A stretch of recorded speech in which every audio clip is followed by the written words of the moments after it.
कशा पाहिजे अगं झोपू दे की बाबूच्या काट्यामध्ये निवांत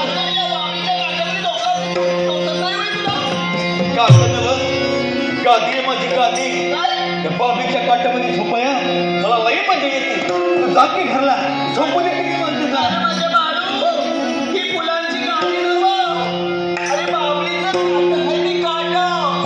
काट काय तुला काय आम्हाला समजे सारखं बाबीच्या काट्यामध्ये झोपलो माझं आपशी वाटी भरते या तुझा घरला मी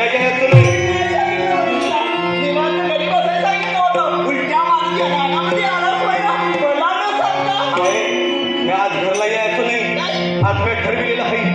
आज दिवसभर या बाबीच्या काट्यामध्ये मी पडून राहणार आहे तुझा घरला मला नगर काट्यामध्ये झोपलो की आपशी माझं पोट भरतं या अगं मला आवडतं या काट्यामध्ये झोपलं मला काय बी झालेलं नाही वेळ लागला असेल त्या लोकांनी माझा पांढरंगाने हाल सिद्धनाथ असताना कशा काही मला वेळ लागणार जाती घालत अगं जा अगं मी येणार नाही आहे अगं